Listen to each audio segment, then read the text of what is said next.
Selamat sahabat, saudara-saudara yang kekasih dalam Tuhan. Pertama-tama saya naikkan syukur dan puji kepada Tuhan. Kita bisa bertemu pada hari Sabat ini bukan karena kuat dan asa kita.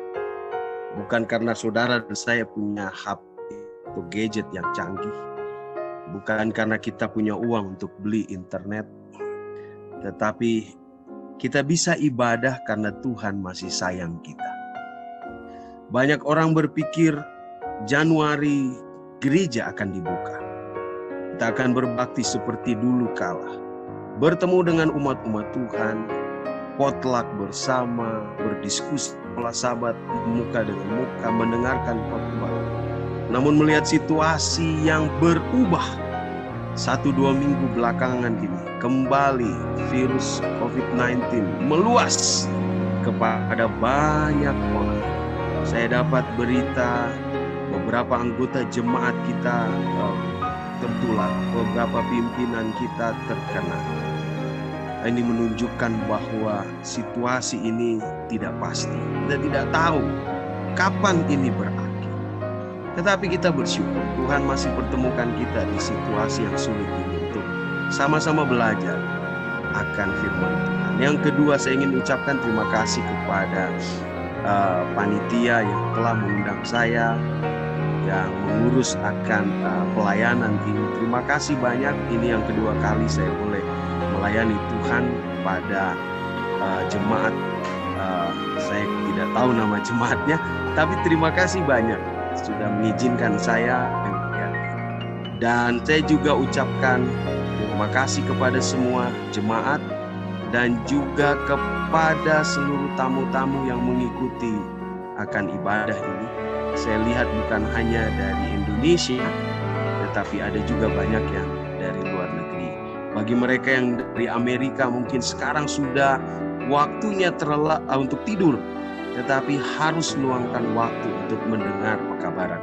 Saya berdoa semoga saudara masih terus mendengarkan dengan seksama, dan saya percaya firman ini akan menguatkan kita khususnya menjelang kedatangan Yesus yang kedua kali. Dan saya juga ucapkan terima kasih kepada para hamba-hamba Tuhan yang ada di tempat ini yang secara tidak langsung mengizinkan saya untuk menjadi pelayan firman Tuhan. Saudara-saudara, sebelum kita mulai, mari kita sama-sama berdoa.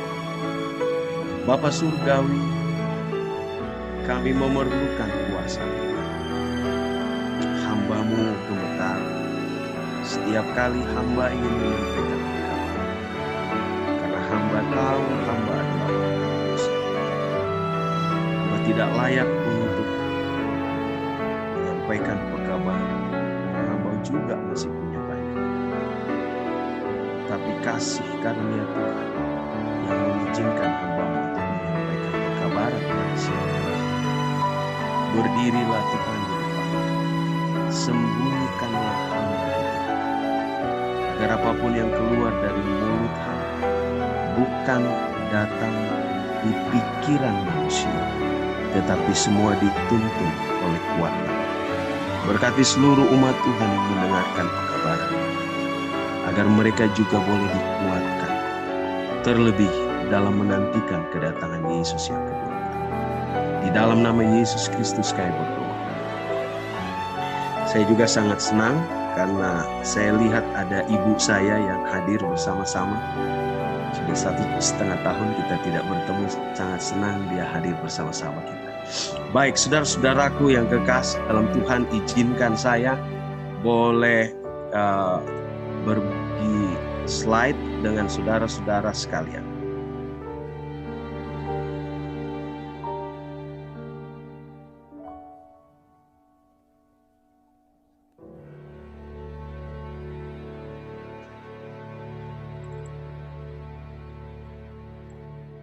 Apakah saudara sudah lihat slide-nya? Sudah, Pak Pendeta. Baik.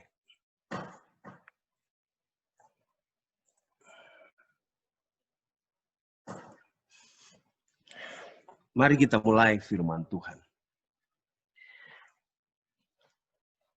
Semua kita beberapa minggu belakangan ini disibukkan dengan pemberitaan-pemberitaan yang luar biasa yang terjadi di Indonesia, khususnya peristiwa kematian beberapa orang di jalan tol, sehingga kita melupakan satu peristiwa menyedihkan yang terjadi minggu lalu atau 2 minggu lalu di satu desa kecil di Poso, di daerah Sigi. Peristiwa pemakaman yang sangat memilukan. Dengan tangisan anak-anak perempuan dari korban yang meninggal dengan cara menyedihkan.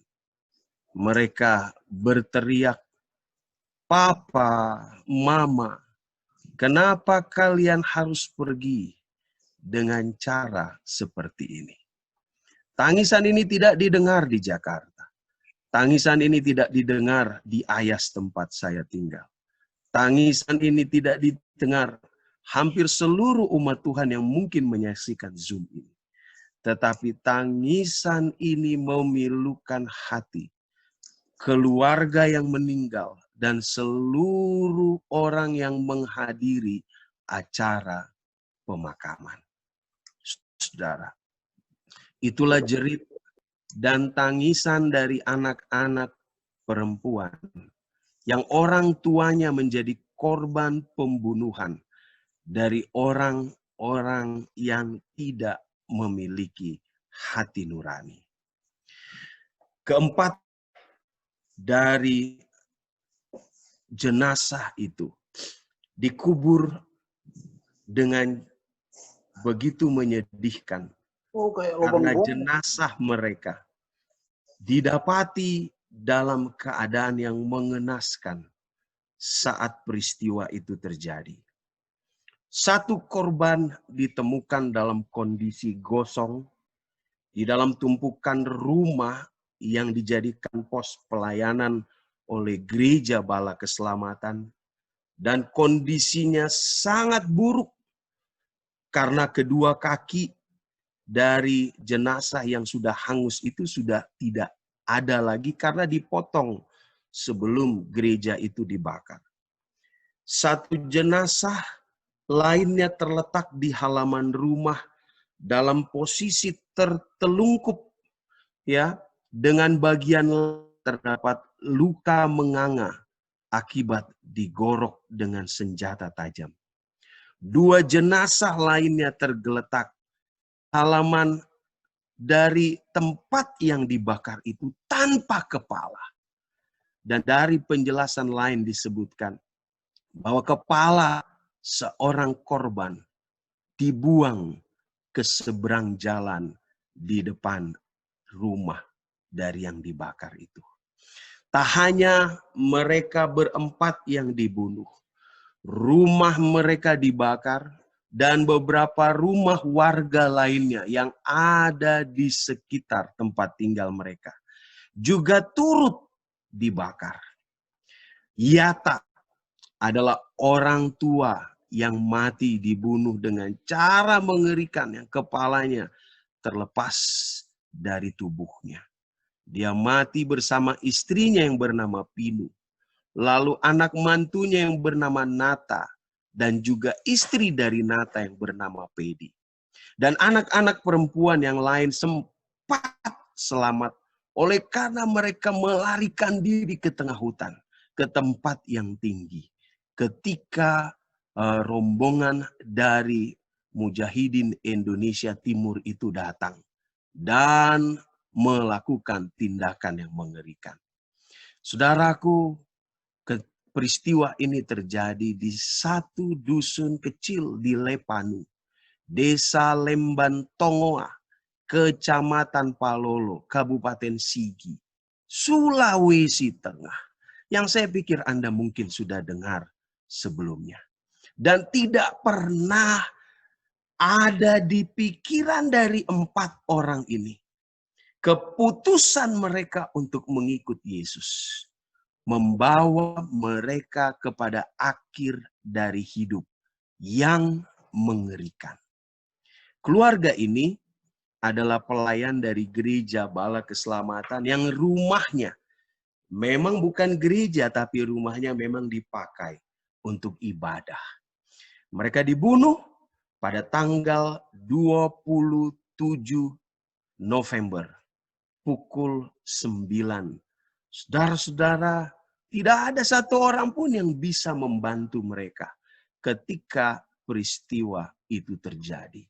Dan suara yang paling menyedihkan, yang paling pilu didengar ketika jenazah peti mati itu hendak ditaruh di dalam lubang kubur. Lalu anak mereka berkata, "Oh Yesus, mengapa ini harus terjadi? Kapan engkau datang untuk menyelesaikan semua ini?" Saudara-saudaraku yang kekasih dalam Yesus, itulah seruan yang sering kita dengar ketika anak-anak Tuhan menjadi korban ketidakadilan. Saudara, firman Tuhan Sabat ini berjudul, "Berapa lama lagi Tuhan? Berapa lama lagi Tuhan akan datang untuk menyelesaikan semua permasalahan di dunia ini?"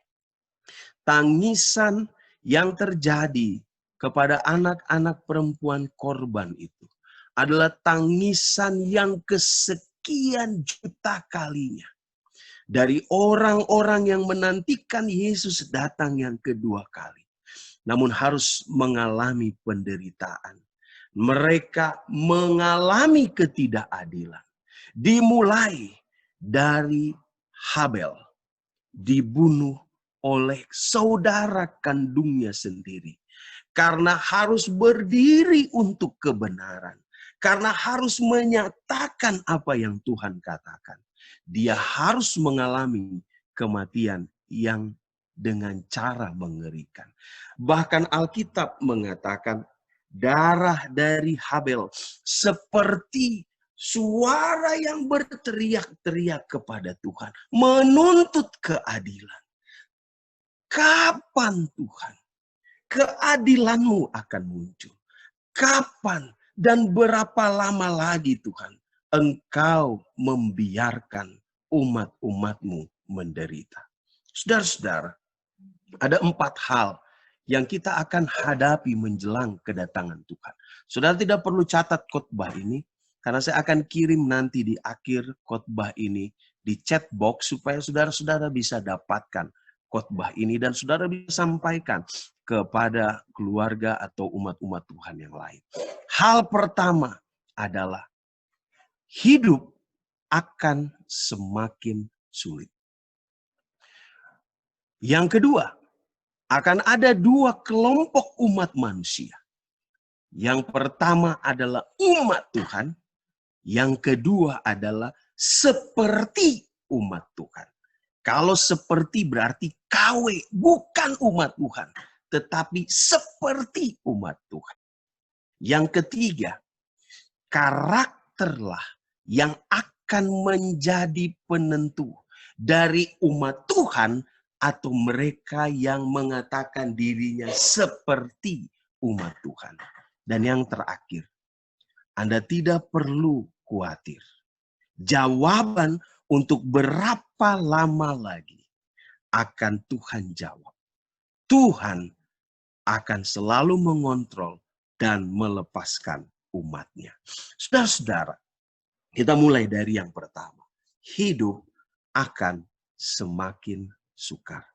Jika saudara membuka Alkitab dalam 2 Timotius 3 ayat 1-5, Rasul Paulus menuliskan dengan cukup jelas kehidupan akan semakin sukar menjelang kedatangan Yesus yang kedua kali. Saya harap saudara-saudara yang duduk mendengarkan khotbah walaupun hanya melalui Zoom, kita boleh sama-sama buka 2 Timotius 3 ayat 1 sampai yang kelima. Saudara dengar baik-baik kalimatnya. Ketahuilah bahwa pada hari-hari terakhir akan datang masa yang sukar. Saudara lihat, akan datang masa yang sukar. Sukar di sini bukan hanya sukar dalam mencari pekerjaan. Bukan hanya sukar dalam mencari kebutuhan hidup. Bukan hanya sukar dalam menghadapi krisis keuangan. Tetapi sukar di sini adalah kita akan mengalami kesukaran untuk hidup setia. Berdiri di tengah-tengah dunia yang tidak setia. Kenapa? Mari kita lihat ayat 2 sampai ayat 5. Manusia akan mencintai dirinya sendiri dan menjadi hamba uang. Mereka membual, menyombongkan diri, menjadi penfitnah. Saudaraku, saudara perhatikan peristiwa-peristiwa terjadi. Begitu banyak fitnah muncul di jejaring sosial, di YouTube. Semuanya untuk menyalahkan orang lain dan merasa dirinya paling benar. Lalu dikatakan lebih lanjut, mereka akan berontak terhadap orang tua. Tidak tahu terima kasih, tidak peduli agama, tidak tahu mengasihi, tidak mau berdamai, suka menjelekkan orang. Saudara, dikatakan lebih lanjut, tidak dapat mengekang diri, garang, tidak suka yang baik, suka mengkhianat, tidak berpikir panjang, berlaga tahu, lebih turuti hawa nafsu daripada perintah Allah. Tetapi yang nomor ayat 5 Anda lihat. Secara lahiriah mereka, lihat, menjalankan ibadah mereka. Semuanya yang mempraktekkan hidup itu mengaku orang beragama. Semuanya mengaku orang Advent. Semuanya mengaku menantikan Tuhan. Tetapi ayat itu katakan, pada hakikatnya mereka memungkiri kekuatannya. Jauhkanlah mereka itu. Hidup di zaman sekarang adalah hidup yang semakin sulit. Karena setan bekerja keras untuk membuat kita tidak senyaman mungkin untuk mencari Tuhan. Tidak heran saudaraku, Habakuk berkata dalam Habakuk 1 ayat 2 sampai 4. Berapa lama lagi Tuhan aku berteriak, tetapi tidak kau dengar. Aku berseru kepadamu penindasan, tetapi tidak kau tolong. Mengapa engkau memperlihatkan kepadaku kejahatan sehingga aku memandang kelaliman? Ya, aniaya dan kekerasan ada depan mataku. Perbantahan dan pertikaian terjadi. Itulah sebabnya hukum kehilangan kekuatannya dan tidak pernah muncul keadilan. Sebab orang fasik mengepung orang benar. Itulah sebabnya keadilan muncul terbalik. Saudara tahu, Habakuk ini satu-satunya nabi yang unik. Yang komplain kepada Tuhan. Meminta kehadiran Tuhan. Padahal biasanya semua nabi itu mengerti bahwa Tuhan itu tidak pernah tinggalkan umatnya. Tetapi saudaraku, komplain dari Habakuk sesungguhnya adalah komplain hampir semua umat Tuhan. Di satu sisi mereka berusaha setia kepada Tuhan. Tetapi di sisi yang lain, mereka melihat justru kesetiaan mereka seperti tidak ada gunanya. Karena orang yang tidak setia lebih bahagia hidupnya daripada orang yang setia. Tidak heran, Raja Daud juga berkata dalam Mazmur 94 ayat 1 sampai 5. Ya Allah pembalas, ya Tuhan, ya Allah pembalas, tampillah. Saudara lihat, temanya mirip dengan Habakuk. Ketika ketidakadilan terjadi, ketika satu penderitaan yang dialami umat Tuhan terjadi, mereka tunggu Tuhan segera tampil.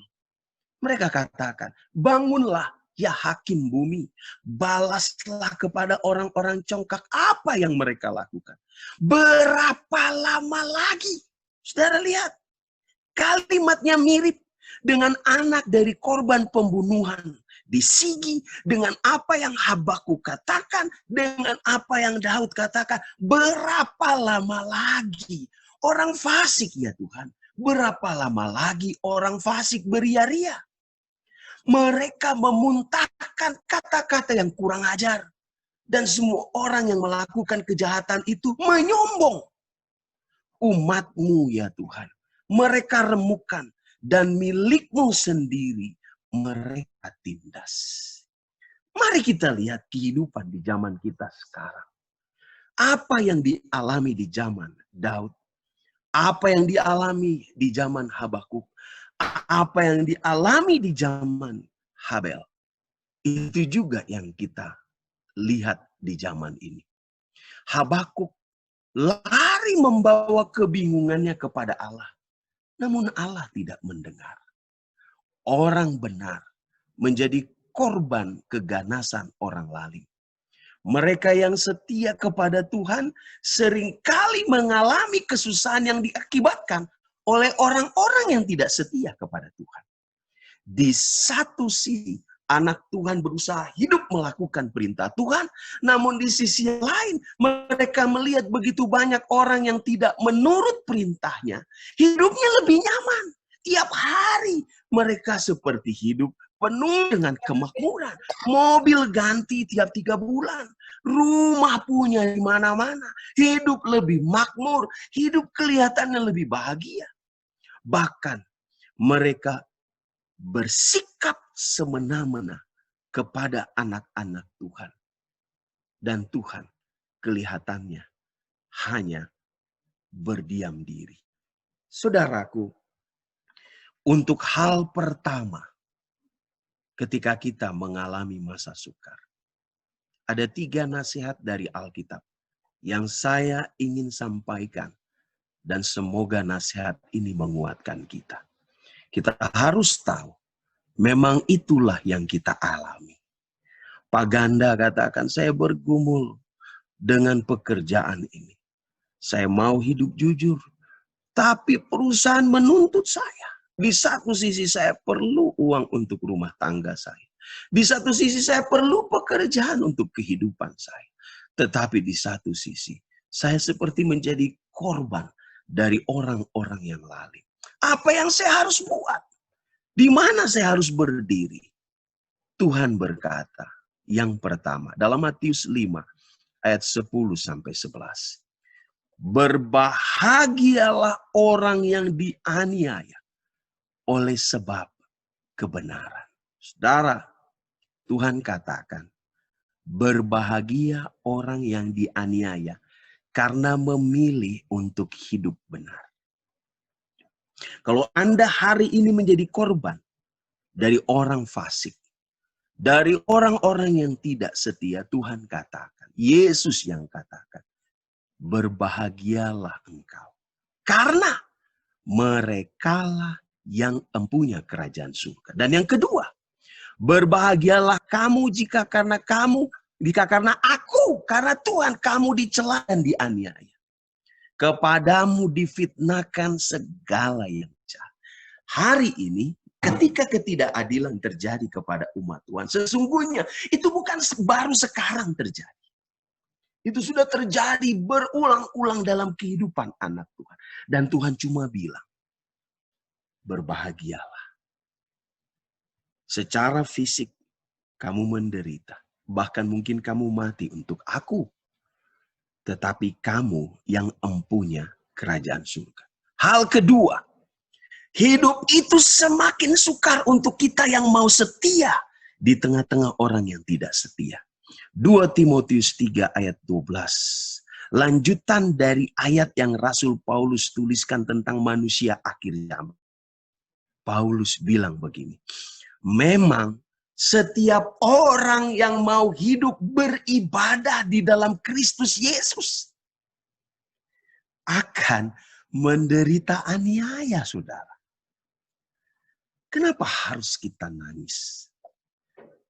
Itulah resiko waktu kita mau berdiri di bawah panji Tuhan. Kita akan menderita aniaya. Sebelum saya dianiaya, begitu banyak nabi yang sudah dianiaya. Yesus Kristus sudah lebih dulu dianiaya. Dan pada waktu kita berkomitmen, mengambil keputusan mengikut Yesus, kita harus ingat, aniaya sangat dekat dengan kehidupan anak Tuhan. Yang ketiga, nasihat yang sangat indah dari firman Tuhan. 2 Korintus 4 ayat 9. Kami dianiaya, namun tidak ditinggalkan sendirian. Kami dihempaskan, namun tidak binasa. Saudaraku, perhatikan baik-baik. Hidup memang semakin sukar saat kita bertemu dengan Yesus yang kedua kali. Semakin sulit dari semua sisi kehidupan. Tetapi Tuhan katakan, aku tidak pernah meninggalkan engkau. Amin, saudara. Anda harus ingat itu. Kamu memang akan dihempaskan, bahkan mungkin akan mati secara. Tetapi kamu tidak akan mengalami kematian kekal.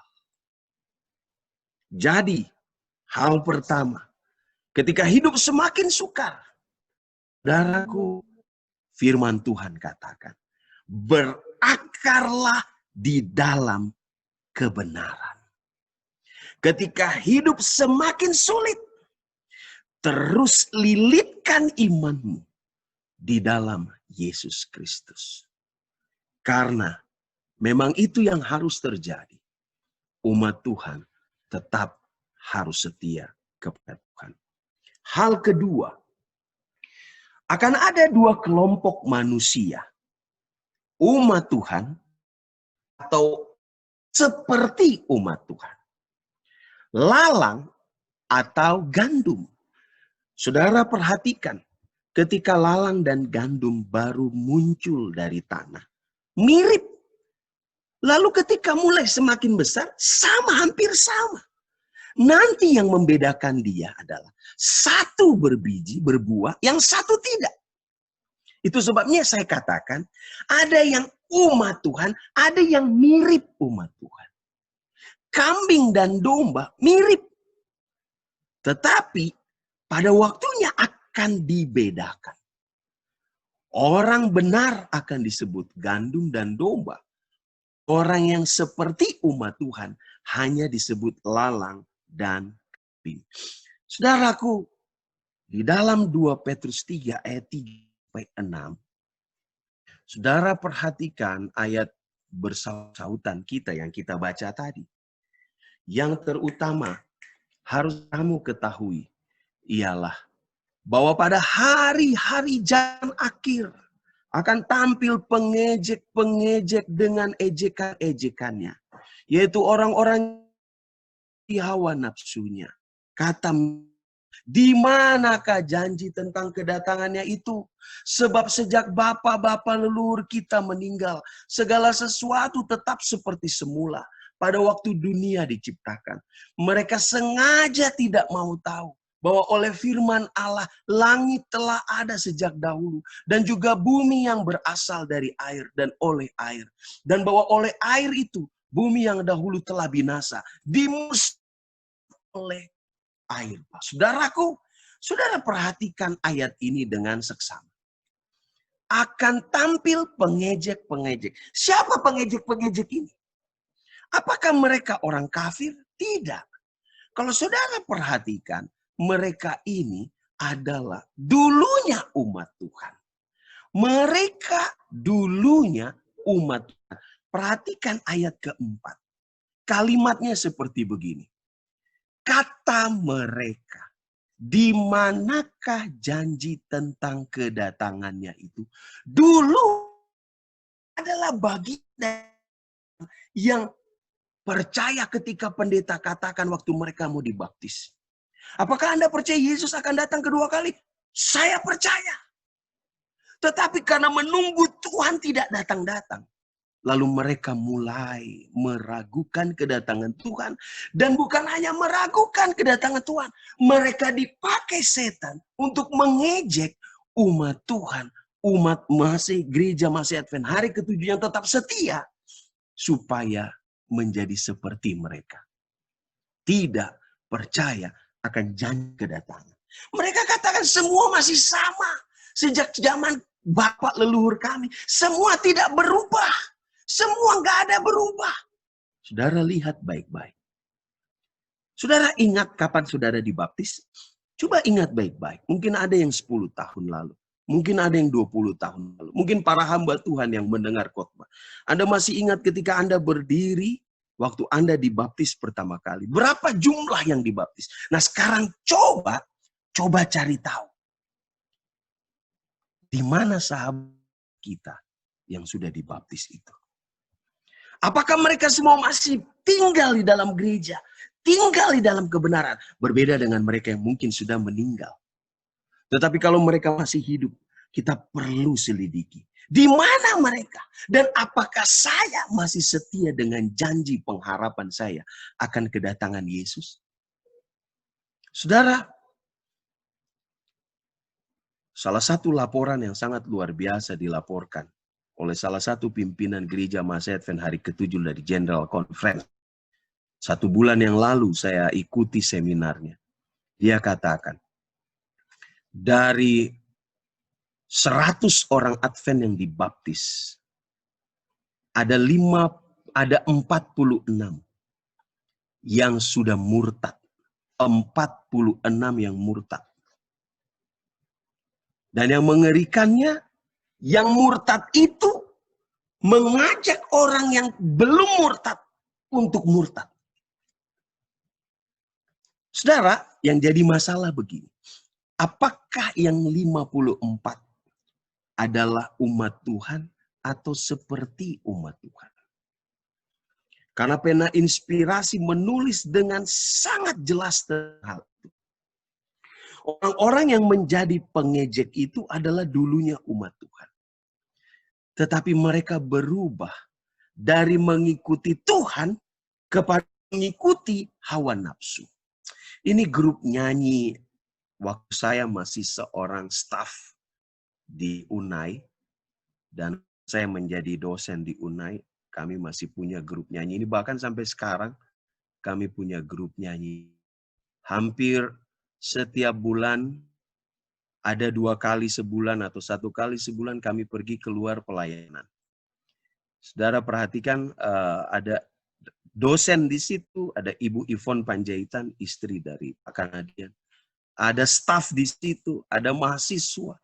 Kami datang dari berbagai macam latar belakang, ada dari Sumatera, ada dari Manado, ada dari Jawa, ada dari Papua, ada dari Chinese, ya, ada dari Malaysia, ada yang hitam, ada yang putih, ada yang keriting, ada yang lurus. Kami suka melayani. Lagu-lagu yang kami nyanyikan dikarang langsung oleh Ibu Yvonne Panjaitan. Lagu-lagu yang selalu memberikan kekuatan. Setiap tahun kami pergi dan pergi pelayanan untuk melayani umat-umat Tuhan di mana saja mereka berada. Tetapi saudara tahu, tidak semua di antara mereka yang tetap setia dan bertahan di dalam menantikan kedatangan Yesus yang kedua kali. Ada banyak orang yang melayani Tuhan tapi mulai janji apa?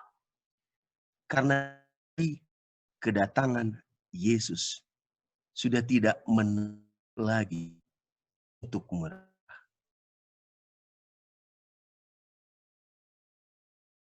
Dalam pelayanan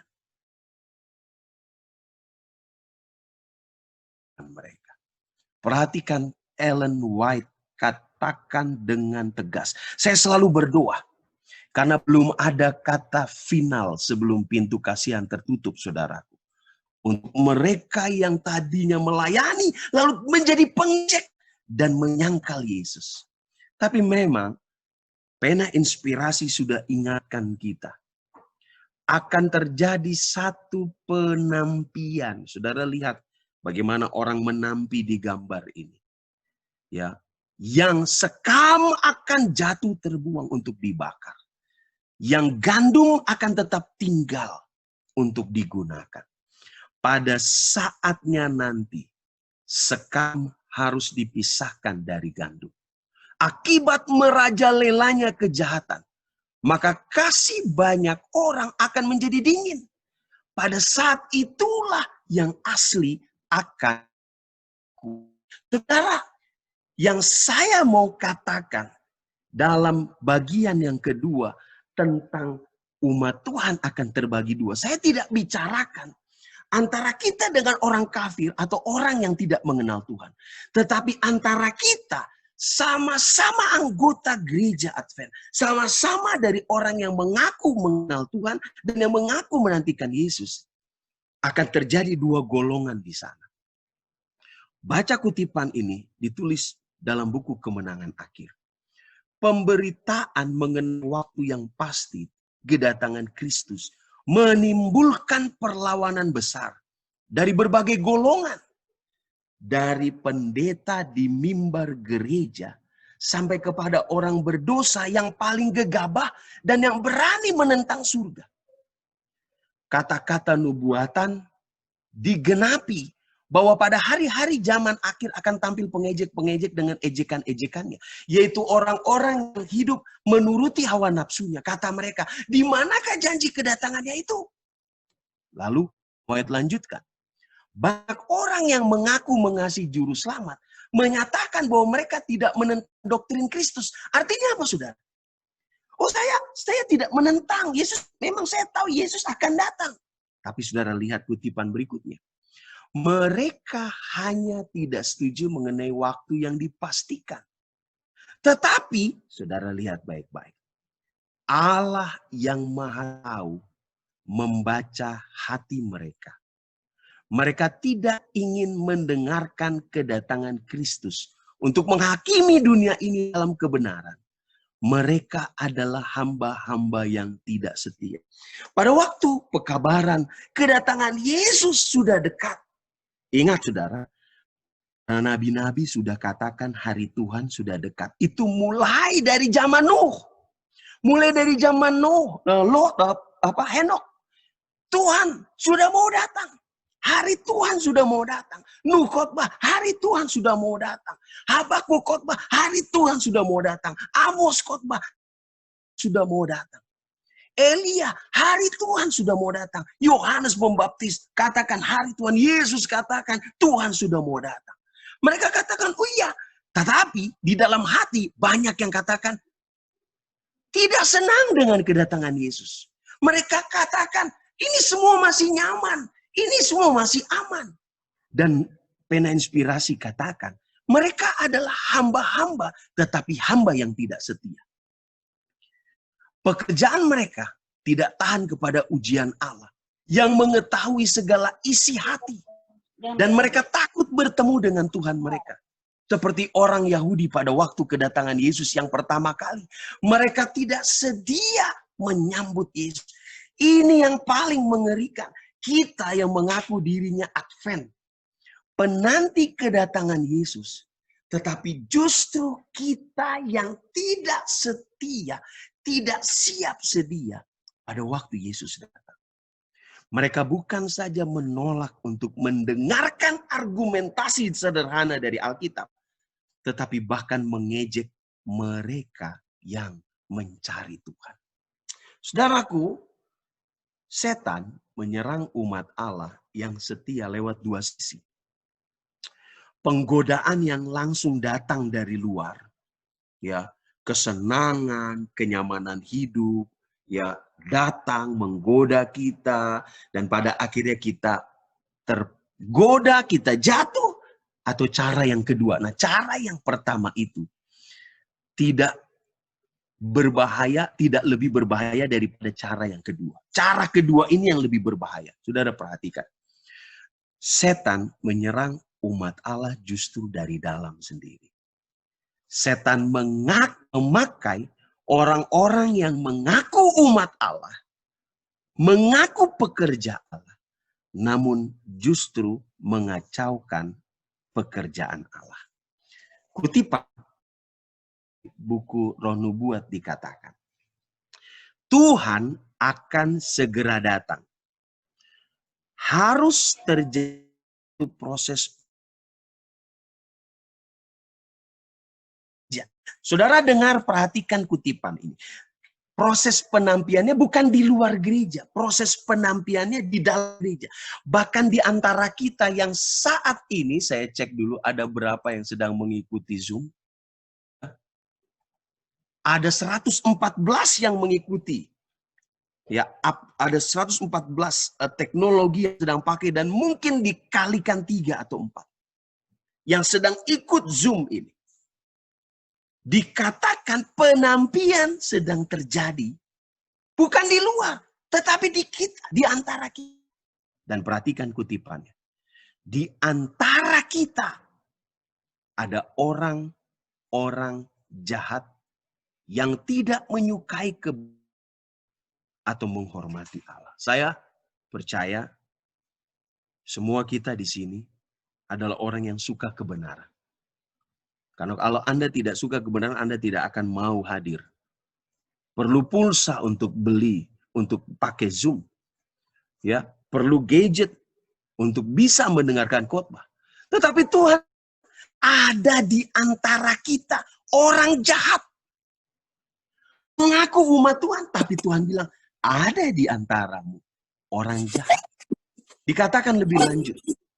Mereka yang sudah mendapatkan kesempatan untuk mendengar dan menerima kebenaran dan telah bergabung dalam gereja Masehat hari ke-7. Saudara dengar ini ditulis jelas-jelas untuk gereja Masehat hari ke-7. Menyebut diri mereka umat Allah yang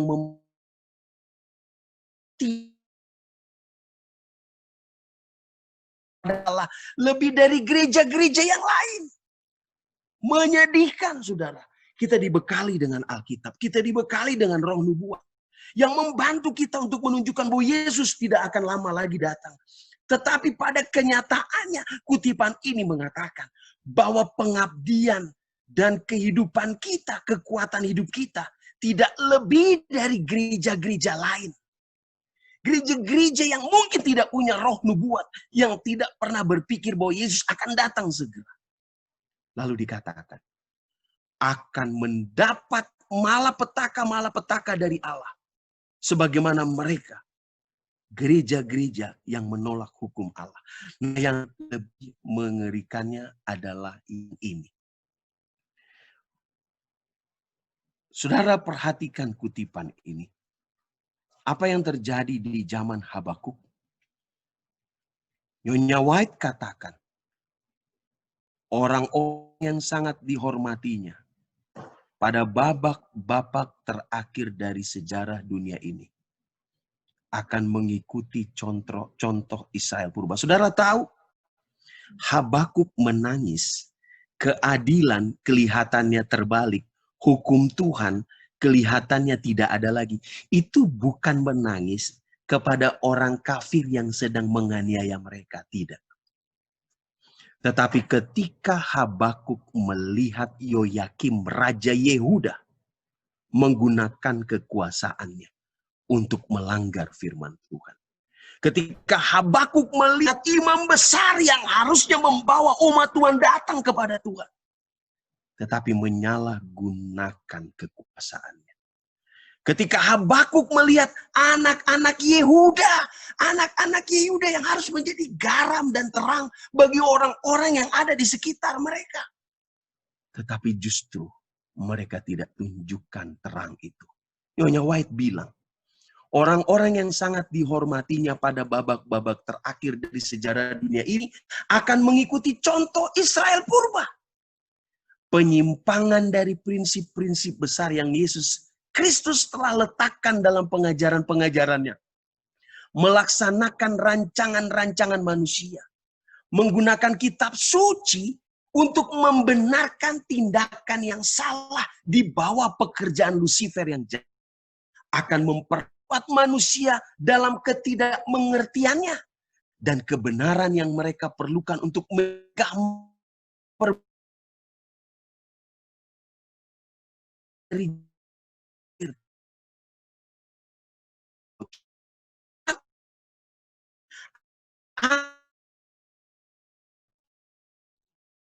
juga oleh kuat menjadi pengejek-pengejek. Mereka bukan secara literal mengejek, tetapi gaya hidup mereka. Kehidupan mereka yang mengaku sebagai umat Tuhan, tetapi tidak mempraktekkan kehidupan sebagai umat Tuhan.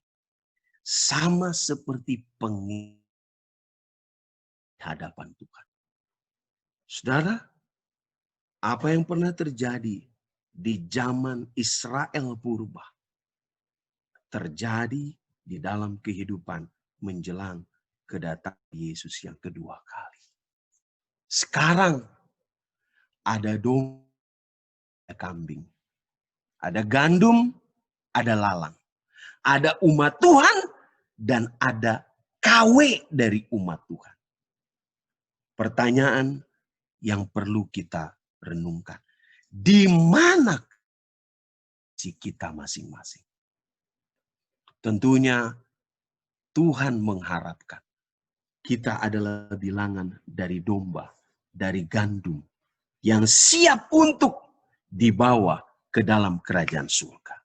Hal ketiga, untuk menentukan mana lalang dan gandum, mana kambing dan domba, mana KW dari umat Tuhan, dan mana umat Tuhan yang setia, yang akan menjadi penentunya. Saudara, mari kita lihat 2 Petrus 3 ayat 7 sampai ayat 8. Saudara-saudara yang bawa Alkitab, saya mau saudara-saudara buka Alkitab saudara dalam 2 Petrus, lanjutan dari ayat yang tadi kita baca.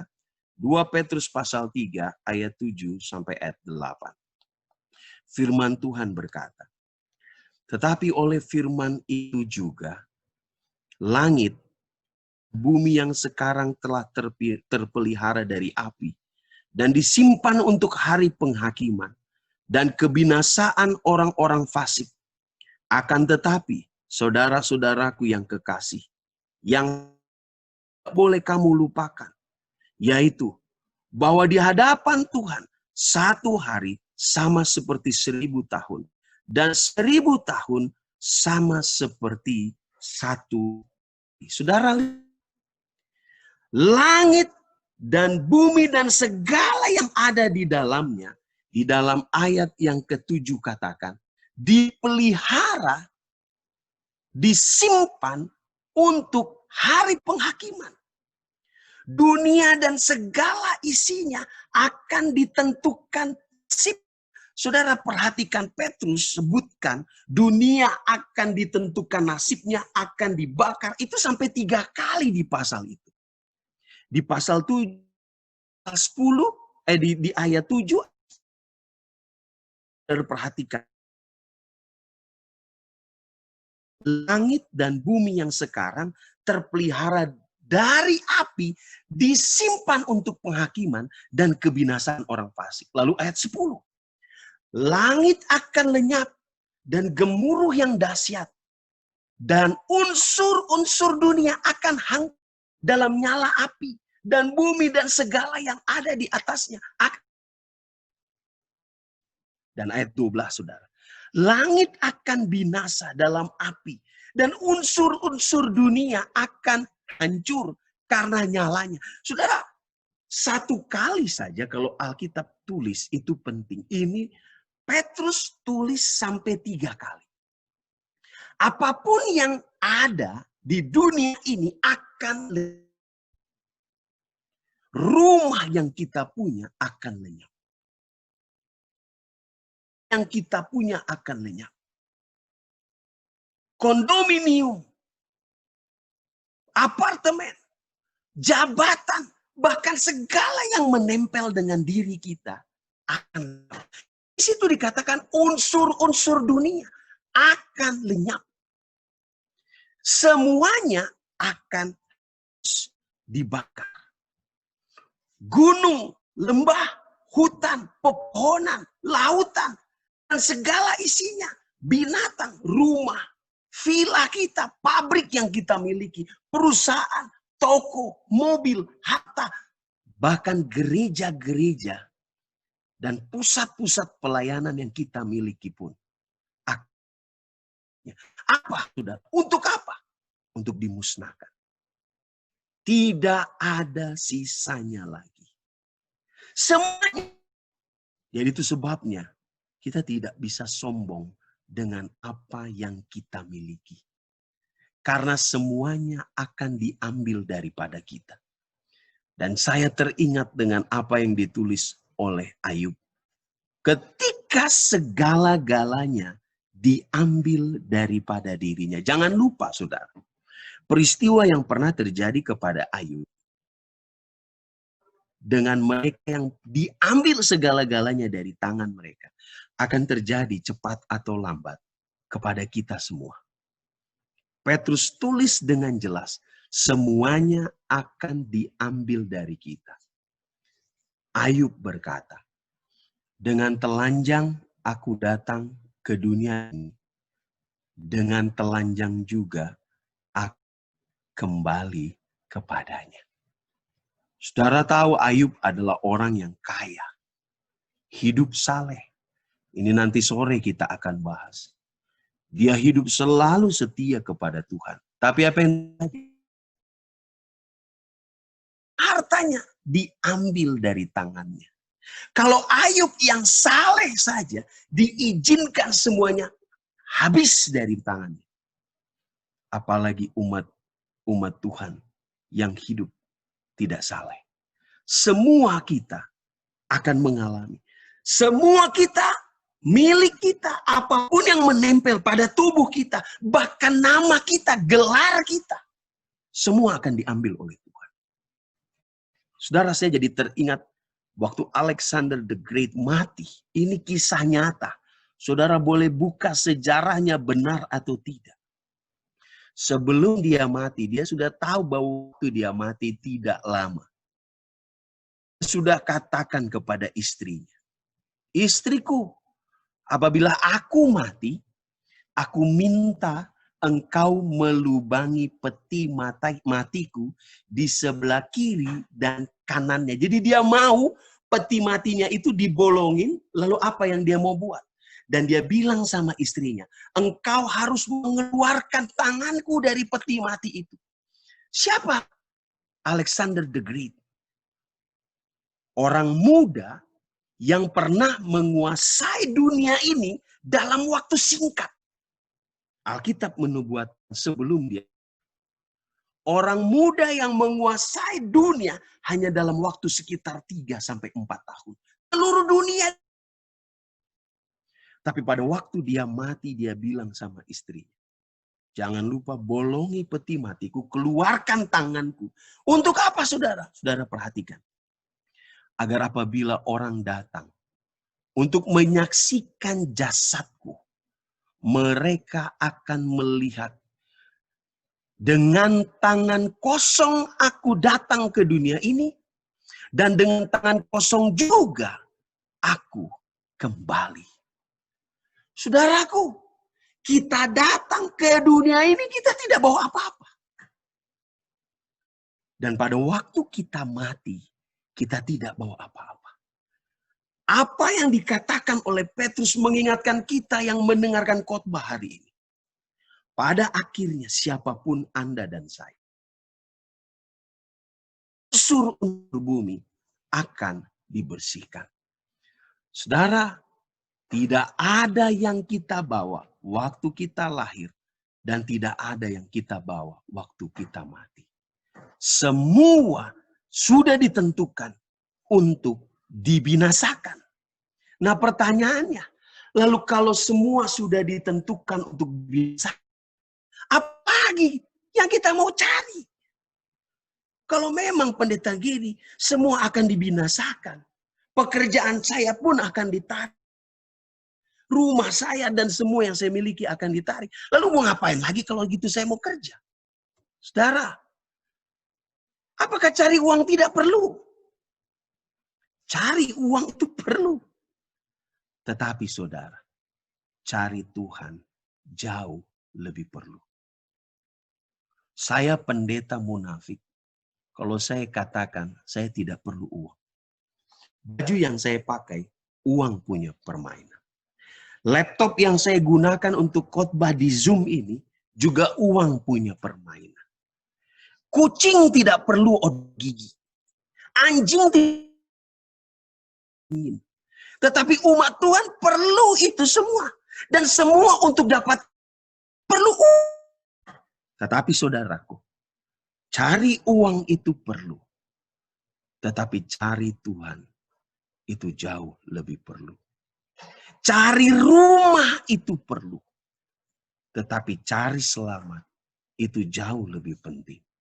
Cari pacar itu memang penting. Tetapi cari Tuhan jauh lebih penting. Manusia punya, tetapi Tuhan tahu apa yang terbaik untuk kita. Jika semua unsur bumi ini akan dimusnahkan, satu-satunya cara yang terbaik hanya datang kepada Tuhan dan memohon Tuhan untuk menuntun dan memelihara hidup kita. Oh, sobatku, mari persiapkan diri kita untuk bertemu dengan Tuhan. Buang semua perkara-perkara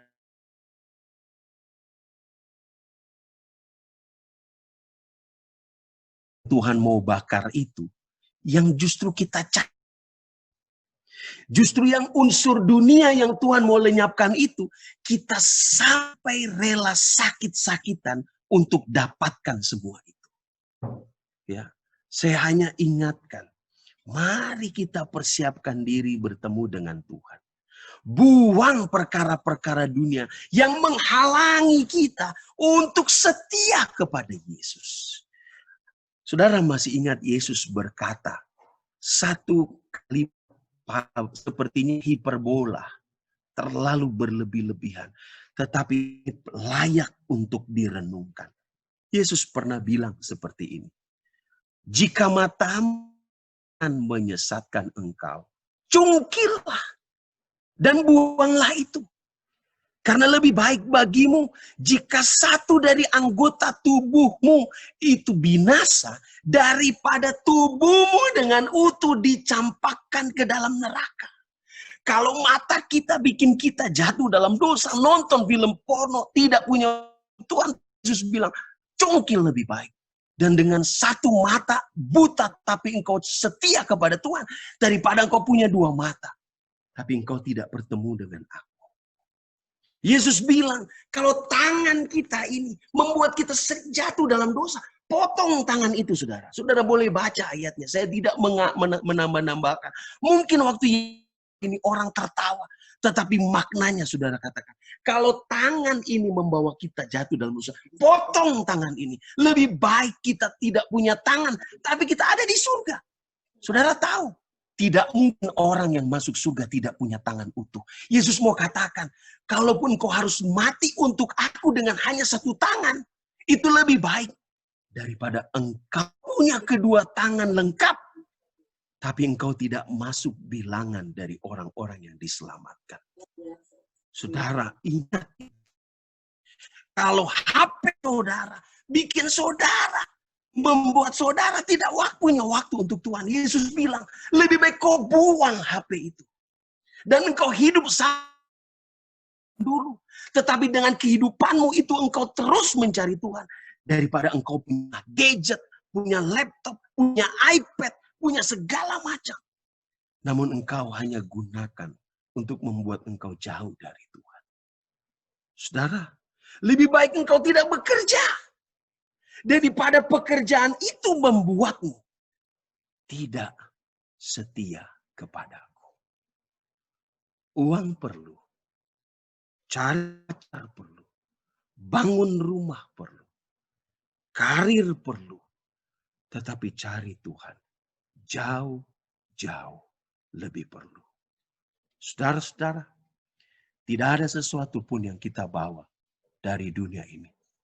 Satu-satunya yang menjadi penentu umat Tuhan atau kita KW, kita lalang atau kita gandum, kita adalah domba atau kita adalah kambing. Hanyalah karakter kita. Hanya itu yang kita bawa saat Yesus datang yang kedua kali. Bukan pekerjaan saudara.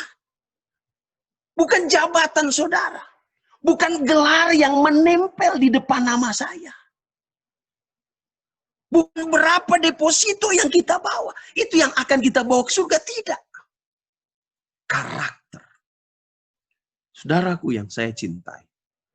Banyak hal yang tidak penting yang harus kita tinggalkan dan lupakan. Keselamatanmu, keselamatan anakmu, keselamatan istri dan suamimu, keselamatan orang tuamu, keselamatan orang-orang yang ada di sekitarmu. Jauh lebih penting dari apa yang dunia janjikan. Saudara harus ingat itu baik-baik. Saudara harus renungkan yang terakhir. Kalau kita hidup susah, dua, dan kalau hanya karakter kita bawa, apakah Tuhan akan melepaskan kita dan menolong kita menghadapi situasi ini, pendeta? Kalau pendeta mengatakan bahwa pekerjaan itu penting, tapi cari Tuhan jauh lebih penting, lalu apa yang saya mau makan dengan istri saya? Dengan anak saya? Apakah Tuhan tidak akan urus saya? Saudara perhatikan baik-baik. Menunggu kedatangan Yesus, Rasul Paulus katakan di dalam buku 1 Tesalonika 5 ayat 3, menantikan Yesus datang. Sama seperti perempuan yang mau melahirkan. Saudara, mungkin bisa kita gambarkan dari menunggu kedatangan Yesus seperti seorang perempuan. Artinya, yang pertama, ada teori. Tapi waktu yang tepat tidak bisa diperhitungkan. Istri saya sudah waktunya melahirkan, tapi waktu yang tepat jam berapa anak itu keluar, tidak ada yang bisa menentukan. Ada anak yang belum 9 bulan 10 hari, dia sudah lahir. Ada yang 12 bulan di dalam kandungan ibunya, gak keluar-keluar juga. Walaupun sekarang sudah ada teknologi canggih USG, semua bisa dilakukan, lalu disesar, anak itu dikeluarkan. Tapi ketika ayat ini ditulis, tidak ada kepastian ketika seorang ibu hamil, kapan anak itu keluar. Saudaraku, menunggu kedatangan Tuhan sama seperti itu. Tanda-tandanya Tuhan kasih lihat. Tetapi waktu tidak pernah Tuhan katakan. Tanggal berapa dia datang. Tetapi Tuhan tetap ada memperhatikan dan menuntun kita. Hal kedua, kenapa Rasul Paulus katakan bahwa menunggu kedatangan Yesus sama seperti perempuan yang mau melahirkan. Saudaraku, pengalaman melahirkan satu penderitaan yang paling hebat yang pernah dialami oleh seorang manusia. Saya pikir yang baru beberapa waktu yang lalu menyaksikan peristiwa seorang istri melahirkan, Pendeta John Sinaga. Saya selalu di dalam ruangan di mana istri saya melahirkan anak. Begitu susah, mules. Mau marah nggak bisa. Mau tersenyum nggak bisa. Mau ngomong males. Diajak ngomong marah. Tidak enak rasanya. Pengalamannya sangat sakit. Menderita. Pada waktu mengeluarkan hampir mau mati. Saya ingatkan kepada semua anak-anak yang mendengarkan akan khotbah ini. Kasihi ibumu. Sayangi dia. Walaupun kita sudah tua. Walaupun kita juga punya istri dan punya anak. Tetapi jangan lupa, ibu kita waktu melahirkan kita. penuh penderitaan, penuh kesusahan. Tidak ada seorang wanita yang melahirkan anaknya sambil, aduh dokter geli. Tidak ada, saudara. Menangis. Mereka berteriak. Mereka memohon supaya mereka diberikan kekuatan. Begitu hampir mau mati. Itulah perjuangan. Tetapi saudara tahu, pada waktu bayi itu keluar, darah masih ada. Di dalam bayi itu mungkin ada dikit darah ibunya yang penuh penderitaan. Dan bayi itu diangkat oleh bidan atau perawat. Ditaruh di dada dari ibu itu. Semua sakit yang ia alami sepanjang sebelum melahirkan. Saudara tahu apa? Hilang lenyap. Muka anak itu, pada waktu ibunya melihat, ditaruh di dekat kepalanya. Sakit itu dilupakan oleh ibu itu. Karena dia melihat anak yang dia cintai ada di hadapannya. Saudaraku, menunggu kedatangan Tuhan itu sakit. Banyak pencobaan yang kita alami. Pandemi COVID-19 menghantam kehidupan anak-anak Tuhan. Banyak yang tidak kuliah, banyak lagi yang tidak sekolah, banyak yang tidak bekerja, banyak yang hidup sengsara. Ingin ikut ibadah, tidak punya uang untuk pergi beli pulsa supaya bisa dengar khotbah. Penuh penderitaan, saudara. Saudara sudah hidup benar, tapi terus dipersalahkan. Tapi ingat baik-baik. Kalau Yesus datang yang sukacitanya, kebahagiaannya jauh lebih besar daripada penderitaan kita harus tahan hari ini.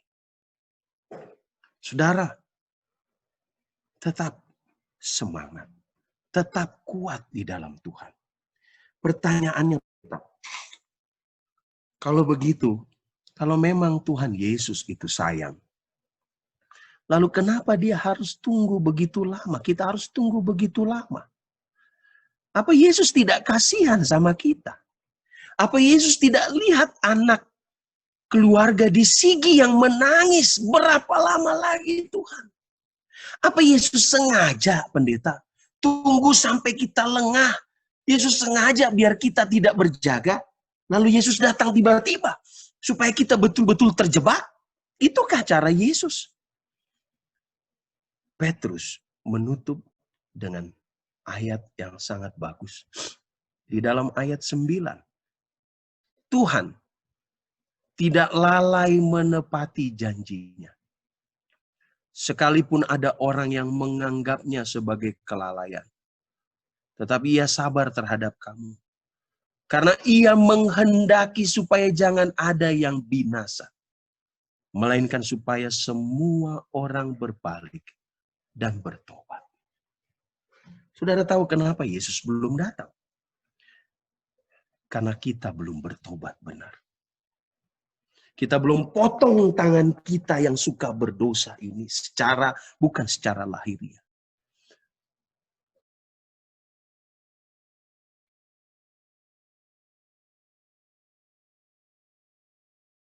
Masih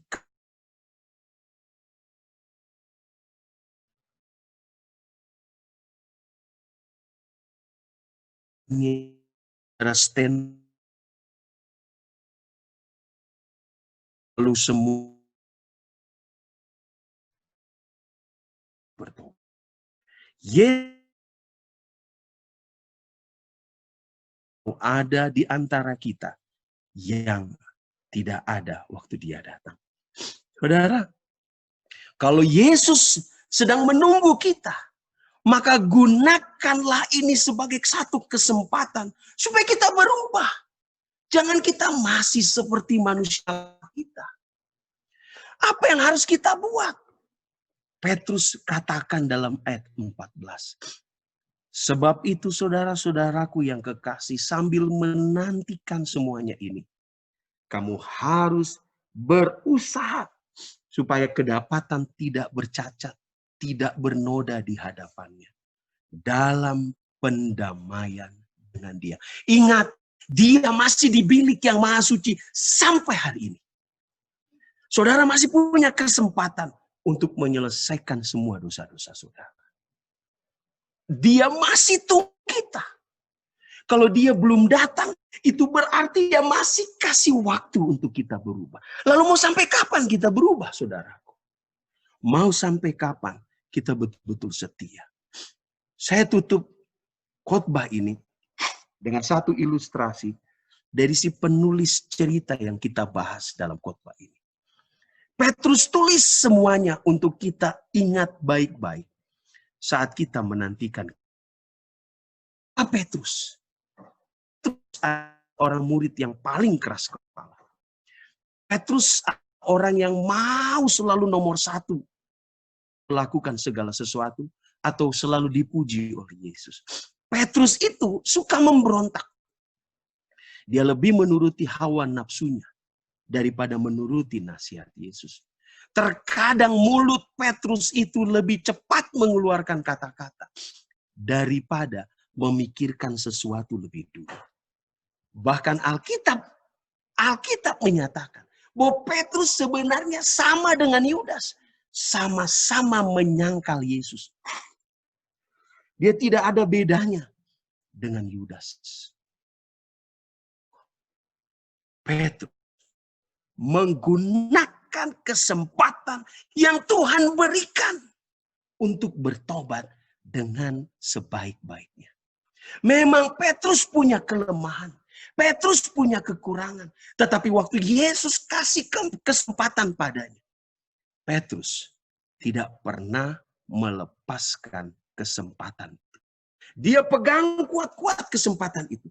Bahkan ketika dia harus menerima hukuman mati, dia berkata kepada para algojo, jangan salibkan aku seperti Yesus. Terlalu suci. Aku harus disalib dengan kaki di atas dan kepalaku di bawah. Lihat, from nothing to something. From zero to hero. Siapa Petrus? Petrus sama seperti Anda dan saya.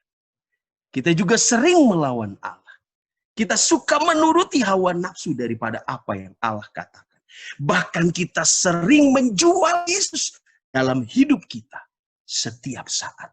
Tetapi ingat, kasih karunia masih berlimpah dicurahkan bagi kita umatnya dan belum tertutup. Kesempatan itu masih diberikan. Saudaraku, sambut, peganglah itu dan terimalah itu. Jangan sia-siakan ketika Yesus masih memberikan kesempatan untuk kita. Yesus segera datang. Yakinlah padanya. Percayalah saudara. Dan ikutilah dia. Semoga Tuhan memberkati kita semua. Saya bawa ini di dalam nama Yesus Kristus. Amin.